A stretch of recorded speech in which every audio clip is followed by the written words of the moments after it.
Hoş geldin. Hoş bulduk, merhaba. Merhaba, ismin? Merve. Merve. Nasılsın? İyiyim.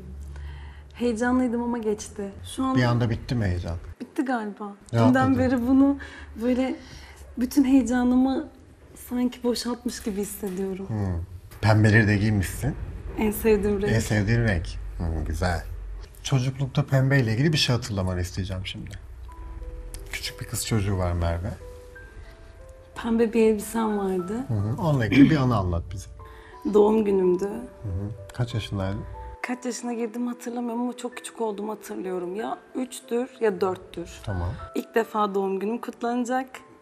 Annem bana pembe bir elbise almış. Böyle ama çok güzel bir pembe. Uçuş uçuş bir elbiseydi, kabarık. Doğum günüm kutlanıyordu. Orada böyle bütün ilgi benim üstümdeydi. O çok güzeldi.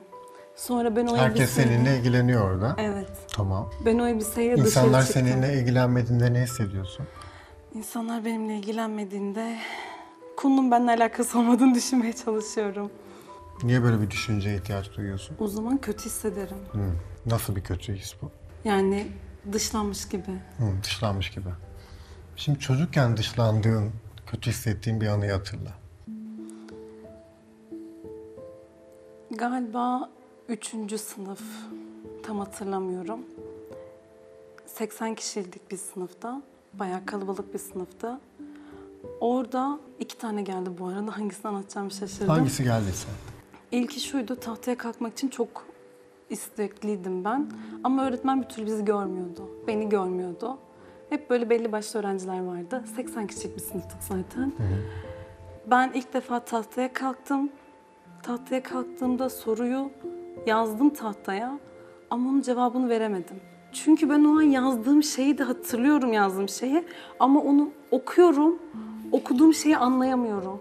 Anlayamıyorum, kesinlikle Şunu anlayamıyorum. söyle, çok konuşarak Çok konuşarak gerçek duygularımdan kaçıyorum. gerçek duygularımdan kaçıyorum. Küçükken kim çok konuşuyordu evde? Annem. Anne. Neler söylüyordu? Hatırla.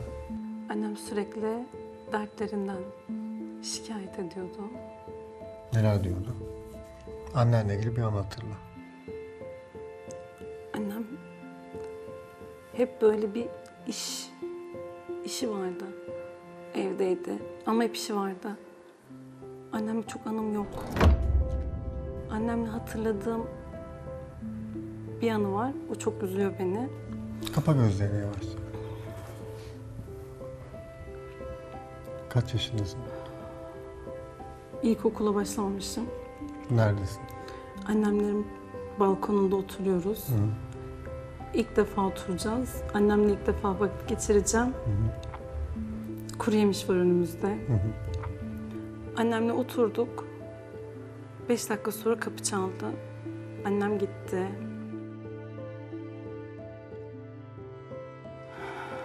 Bekledim, bekledim, bekledim. Annem gelmedi. Kal o duyguda. Küçük kızı iyice hatırla şimdi. Ne hissediyor orada? Heyecan var. Annem gelecek diye oturacağız. Anne gelmiyor. Gelmiyor. Ne hissediyor? Merak ettim. Yine gelmiyor anne.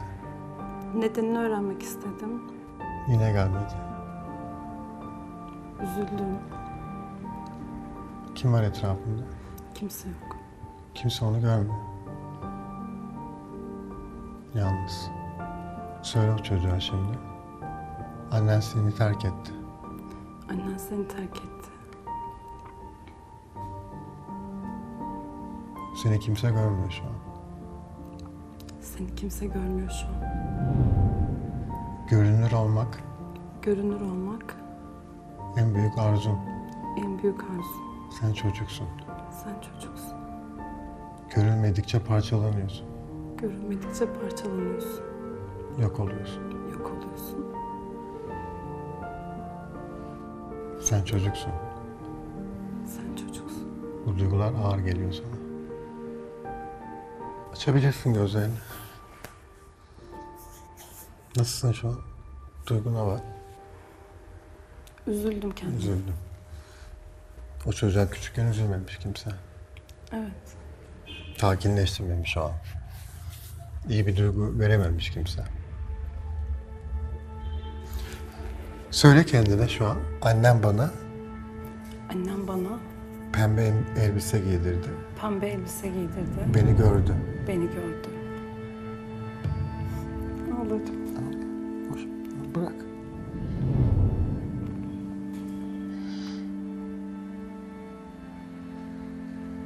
Benimle oynadı. Benimle oynadı. Bana güldü. Bana güldü.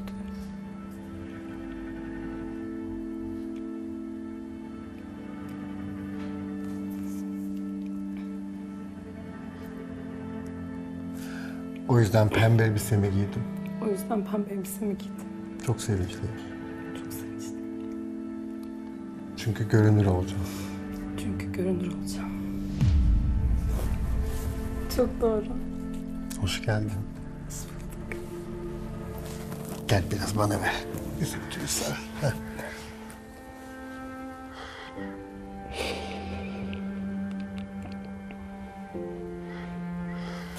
Gel.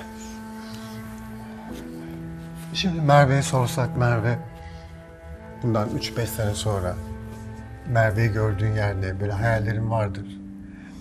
Birkaç tanesi değil ama bir tanesi ilk aklına geleni söyleyebilir misin? Benim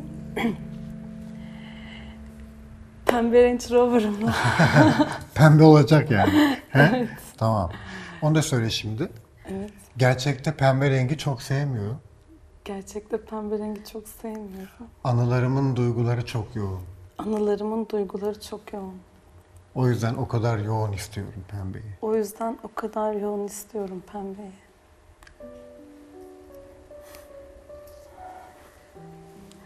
Bir şeyi böyle yoğun duygularla, hepimiz hayatımızda birçok farklı şeyler vardır böyle. Bu bazen tuttuğum bir futbol takımı da olabilir. Bazen böyle bir renk de olabilir. Bir şeyi abartı, yoğun duygularla besliyorsak onun altında başka anılar var, onların duyguları var. Tamam, sen yine pembe renci söyle, okey, tamam. Tamam. Söyle. İlk aklıma gelen, böyle ilk gözümde canlanan şeyi söyleyeceğim. Pembe Range Rover'ımı havuzlu villamın önüne çekiyorum. Sonra bahçede oynayan çocuğumun yanına gidiyorum. Bir araba var, bir villa var, havuz var, çocuk var, anne var. Koca nerede?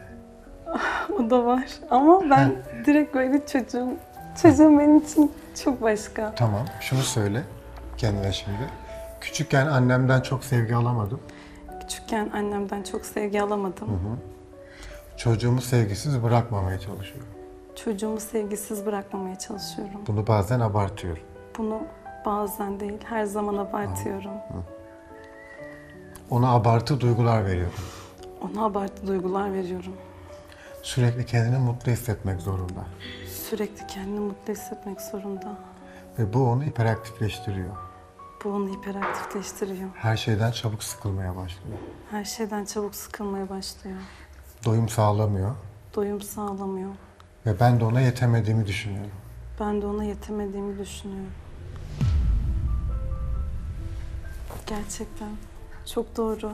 Evet. Öğret kendine şimdi şunu. Hatta şöyle yapalım. O küçük kızı tekrar hatırlayacağız şimdi, tamam mı? Oraya bir bakalım. Tamam. Nasılsın şu an? Şu an Biraz ağır geldi farkındalık galiba. çocuğumun gerçekten, evet doğru. Söylediğimiz her şey çok doğru. Evet. Bunu farkında olmadan yapıyoruz. Evet. Yani onu da söyle kendine. Bazen anneler Bazen anneler farkında olmadan farkında olmadan çocuklarının çocuklarının psikolojisini bozabiliyor. psikolojisini bozabiliyor. Bu normal bir şeydir. Bu normal bir şeydir. Bunu fark edip düzeltmesi gerekir. Bunu fark edip düzeltmesi gerekir. Tamam. Bu nasıl geldi? Güzel.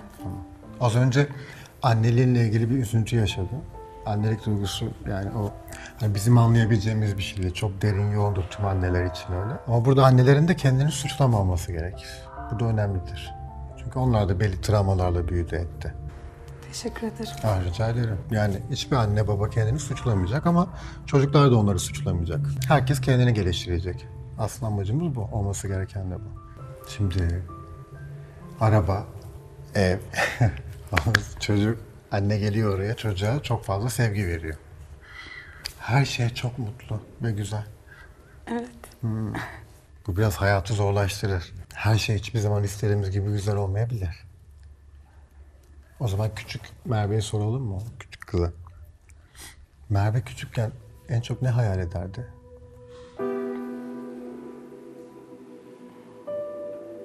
Çok hasta oluyordum ben. Ne hastalığı daha çok? Nezle, grip gibi mi? Soğuk algınlığı? Böyle astım gibi, Nefes alamama.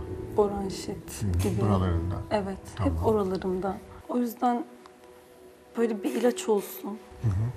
Ben bir daha hiç hasta olmayayım istiyordum. Çünkü sürekli doktorlara gidiyorduk. Ne yapıyordu doktorlar? İlaç veriyordu, rapor veriyordu. Rapor verdiği halde ben yine okula gidiyordum. Okulda konuşabiliyor muydun? Evet. Hı? Evet. Kendini anlatır mıydın? Evet. Çok konuşur muydun? Çok. Öğretmen mesela sus artık yeter der miydi? Şey diyorlardı, He. bilmese de konuşuyor. Sürekli konuşuyor. Her şeyde bir fikri var derlerdi. Öğret kendine şimdi. Çocukken çok konuşuyordum. Çocukken çok konuşuyordum. Sürekli beni susturmaya çalışıyorlar. Sürekli beni susturmaya çalışıyorlardı. Herkes beni engelliyordu. Herkes beni engelliyordu. Ben de kendimi hasta ettim. Ben de kendimi hasta ettim. Herkes sesimi kısmaya çalışıyordu. Herkes sesimi kısmaya çalışıyordu. Hastım oldu. Astım oldu. Oha. Çok böyle çözülmüş gibi hissediyorum. Çözülmüş gibi hissediyorum. Güzel. Kal o duyguda biraz. Bunu şimdi büyük bir ihtimalle günlük hayatında da yapıyorsun. Çok konuşuyorsun. Evet. Tamam mı? Onları gerçek hayatta azaltacaksın. Azalttığında daha çok gelişecek zihin. Bu sefer daha iyi hissetmeye. Önce zorlanacaksın tabii. Niye çok konuştuğunu bulalım mı? Ne Bulalım. dersin? Bulalım. Tamam. Şimdi şöyle anılarının içine bakacağız yine. Böyle gidiyorsun, anneye kendini göstermeye çalışıyorsun. Bir şeyler konuşuyorsun, kimse seni duymuyor. Genelde öyleydi zaten. Annem hep mutfakta. Ben annemle ilgili annemin oturduğu hiçbir anıyı hatırlamıyorum. Annem hep mutfakta bir şeyler yapıyor. Hep bir işi var. Onun yanına gidip ben bir şeyler sormaya çalışıyorum. Burası mutfak diyelim. Evet. Tamam. Nasıl bir his veriyor? Düzeltilmesi gerekiyor. Düzeltmesi gerekiyor. Dağınık. Evet. Karışık. Toplar mısın evde böyle dağınıklık toplar? Yapmıyorum. Hı, güzel. Önceden yapıyor muydun? Bazen. Bazen. Annen yapıyor muydu? Annem hep yapıyordu. Bu annenin duygusu. Evet. Sürekli topluyor bir yerleri. Kesinlikle. Çocuk ne yapıyor? Yani tek başımayım hep. Hiç baba yok ortalıkta. Babam da çok çalışıyordu. Baba da yok. Ama babam daha böyle olduğu zaman daha böyle samimi, güçlü. Hissediyordum. Evet. Arada sırada mı geliyordu? Ya da oluyordu öyle anlar. Her zaman. Babam mesela her akşam gelirken bize çikolata alıyordu. Güzel. O da iyi duygu. Evet. Tamam. İlişki kuruyor baba. Erkeklerle aran nasıl? Normal. Evli misin? Evet. Nasıl ilişki? Yani stabil. Stabil. Evet. Durağa gidiyor. 8 yıl oldu. 8 yıl orada. Çikolata getiriyor mu akşamları? Yok. Önceden getiriyor muydu? Önceden evet. Onu da söyle kendine. Babama benzeyen biriyle evlendim. Babama benzeyen biriyle evlendim.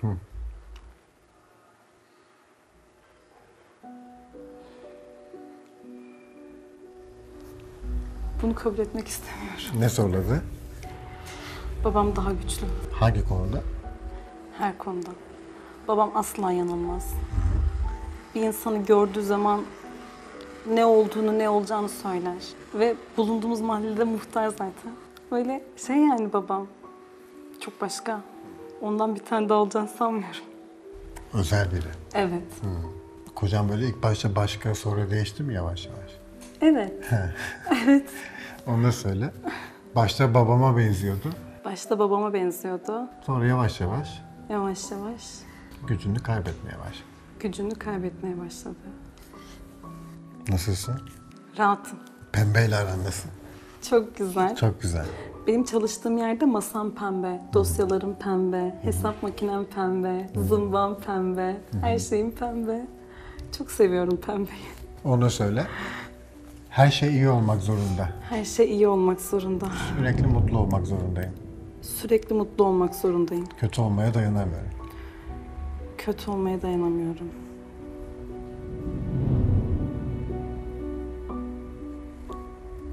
Çocukken Çocukken oyuncaklardan ve eşyalardan duygu alıyordum. oyuncaklardan ve eşyalardan duygu alıyordum. Pembe renkli oyuncaklardan, Pembe renkli oyuncaklardan, elbiselerden elbiselerden mutluluk duygusu alıyordum. mutluluk duygusu alıyordum. Şimdi de aynısını yapmaya devam ediyorum. Şimdi de aynısını yapmaya devam ediyorum. Artık bunu azaltabilirim. Artık bunu azaltabilirim. Hep iyi olacağım diye bir şey yok. Hep iyi olacağım diye bir şey yok. Bir yanın böyle bir görünür olmak istiyor. Bir yanın da böyle bir baskılıyor kendisini. Evet. İki duyguyu aynı anda veriyorsun. Bir coşkulu bir halin var, sonra bir çekingen hali. İki duygu var orada. Çocukken çok böyle bir arada kalmışsın, anlatabiliyor muyum? Evet. Orada bir çekince oluyor, tam bırakamıyorsun kendini. Sanki böyle konuşsam, yağdıracağım, gülsem, susmayacağım falan gibi bir his var. Evet. Aynen kesinlikle bu. Bir bırak bakayım ne çıkacak. Evet. Konuş. Küçükken böyle şey geldi söylediğince. Böyle aynanın karşısına geçip şarkı söyleyip bir şeyler yapmayı, kıyafetleri değiştirip sürekli kendime bakmayı. Karşıma benim ayna olsun.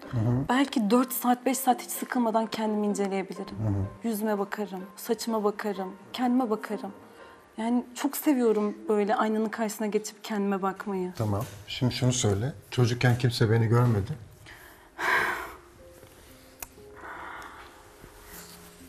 Çocukken kimse beni görmedi.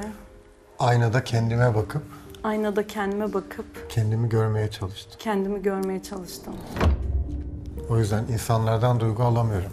O yüzden insanlardan duygu alamıyorum. Kendi iyi duygularımı zorluyorum. Kendi iyi duygularımı zorluyorum.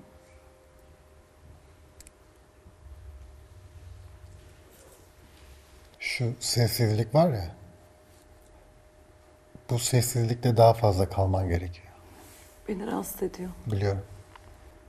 Onu da söyle. Çocukken çok uzun saatler sessiz kaldım. Çocukken çok uzun saatler sessiz kaldım. Delirecek gibi oluyordum. Delirecek gibi oluyordu. O yüzden sürekli sessizliği bozmaya çalışıyorum. O yüzden sürekli sessizliği bozmaya çalışıyorum. Nasıl geldi? Gerçek. Evet. Beynimiz şunu yaparsa, yani biz zihnimizde şunu yaparsak bu bizim için şifalı. Zorlandığımız şey o sessizlikte kalmak. Aklımıza anılar, o anıların içindeki az önce seninle çıktığımız yolculuktaki o üzüntü, yalnızlık, görülmeme, fark edilmeme. O duygular çok ağır olduğu için kaçıyor beyin. Oralarda daha fazla kalırsak, bu bizi evet üzecek belki, darmadağın edecek. Oradaki duygular boşalmaya başlıyor. Öbür türlü şunu yaparız. Sürekli iyi olmaya çalışıp beynimizin içindeki, geçmişteki iyi anıların duygularını bitiririz. Onlar bitince ileride iyi duygu kalmayacak. Gün geçtikçe de çocuğunda iyi duygu kalmıyor böyle giderse. Neden? Tüm annelere, babalara söylüyorum ben. Genelde çoğu anne baba da böyle. Sürekli çocuklarını mutlu etmeye çalışıyorlar. Mutlu olsun. Yani kendi geçmişinizi çocuklarda düzeltemezsiniz. Onun önce bunu kabul edeceğiz. Çocuğumun üzülmeye de ihtiyacı var. Yalnız kalmaya da, bazen terk edilmeyi deneyimlemeye de, başarısız olmayı deneyimlemeye de. Çocuk bir konuda başarısız olabilir, gelecek. Ağlayacak belki, çok üzülecek. Sen orada parçalanmadan şunu söyleyeceksin. Nasıl karşıladığın önemli ya onu. Üzülüyor, ağlıyor. Ona kaybetmenin, başarısız olmanın, sınavda kötü not almanın, arkadaşıyla kavga etmenin, yalan söylemenin, kendisine ait olmayan bir şeyi almanın kötü bir şey olduğunu değil, onun bir deneyim olduğunu göstereceksin. Şu an utanıyorsun, utanmayı deneyimliyorsun. Şu an başarısızsın, evet başarısız olmak kötü bir şey değil, onu bir hisset. Ne hissettiriyor sana? Çok kötü olursa sarılacağız, o duyguyu alacağız. Yani çocuğumuzun her kötü şeyi, olumsuz şeyi yaşamasına da izin vereceğiz. Aslında bunu yapabilmemiz için kendimize de izin vermemiz lazım sevgili Merve. O zaman ne olacak biliyor musun? O zaman sen o duyguda kalabildikçe daha az belki güleceksin, daha az konuşacaksın, daha derin düşüneceksin, daha sakinleşeceksin. Pembe artık senin için renklerden herhangi biri olacak ama böyle biraz fazla hoşlandığın bir renk olarak kalacak. Hayatta diğer insanlardan zevk almaya, ilişki kurmaya, güvenilir olmakla ilgili kaygıların azalmaya, kendini gerçekten görmeye. Gerçekten görmeye. Gerçekten görmeye. Nasılsın? Eskiden olsa iyi izlerdik, geçerdik mesela. Şu an nasıl? Bilmiyorum nasıl. Onu da öğret kendine. Kaçtığım duygulara temas ettiğimde Kaçtığım duygulara temas ettiğimde yabancılaşabilirim. yabancılaşabilirim. Ne hissettiğimi anlamayabilirim. Ne hissettiğimi anlamayabilirim. Bu normal. Bu normal. Ama ben çocukluğumdan beri böyle ne hissettiğimi bilmiyorum. Ne istediğimi bilmiyorum. Evet. Karnım acıkıyor, ne yemek istediğimi bilmiyorum. Ama benim çocuğum öyle değil. O ne yemek istediğini biliyor. O söylüyor. Ben doyduğum zaman doyduğumu anlamıyordum. Ben mide ameliyatı oldum. Kiloluydun. 40 kilo verdim. Tamam. Ama yani hala istediğim kadar istediğim kiloya ulaşamadığımı düşünüyorum. Hırs yaptım bu konuda. Bilmiyorum. Ay. Onu da söyle kendine. Kendimi kilo aldırıp Kendimi kilo aldırıp kadınlığımı öldürüyordum. kadınlığımı öldürüyordum. Kilo aldığımızda erkek de kadın da sevimli olur. Çok zayıf olanlar çocuksu olur. Öyle gözükürler. O dengeye geldiğinde onu da öğret kendine. Çocukken buna izin vermiyorlardı. Çocukken buna izin vermiyorlardı. Artık kendimi hastalandırmayı bırakıyorum. Artık kendimi hastalandırmayı bırakıyorum. Aynada baktığım, Aynada baktım. çocukken baktığım, Çocukken baktım. o zayıf, O zayıf, güzel elbiseleri olan, güzel elbiseleri olan bebek olmayı bırakıyorum. bebek olmayı bırakıyorum. Büyüdüm. Büyüdüm.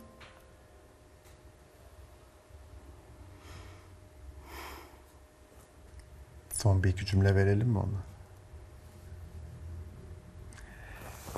İstediğim zaman bebek olurum. İstediğim zaman bebek olurum. İstediğim zaman genç kız olurum.